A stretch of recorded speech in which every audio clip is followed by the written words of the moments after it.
ГСП онлайн. Городские новости сейчас.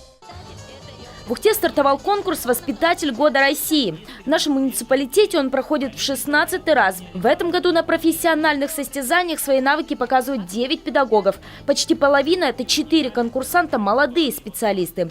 Первый этап состоялся в детском саду номер 11. Собравшихся поприветствовала начальник управления образования Наталья Безносикова. Когда-то руководитель и сама была воспитателем детского сада, поэтому не понаслышке знает – профессия очень важная. В дошкольном возрасте для ребенка вы его вторые мамы. Вы те люди, с которыми он встречается и, наверное, большую часть времени проводит именно в дошкольном возрасте с вами. И поэтому, конечно же, очень важно, чтобы каждый из нас, выбрав эту профессию, прошел с ней до конца, потому что случайных людей в этой профессии не бывает.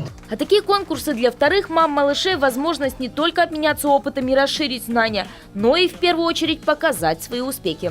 Стоять на месте в этой профессии нельзя с учетом активного развития в современной жизни технологий.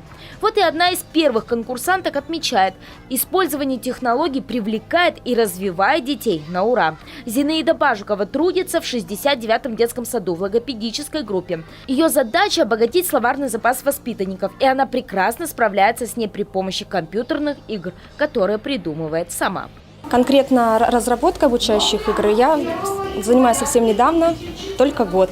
А применяю технологию Синклина уже 3 года. Успехи, конечно, есть, потому что это познавательная деятельность, активизируется у детей, то есть у детей проявляется интерес, потому что это компьютерные игры. Им интереснее заниматься на занятиях в ноутбуках или в планшетах, чем сидеть и слушать меня по картинкам. Удастся ли Зинаиде стать первой, узнаем через 10 дней.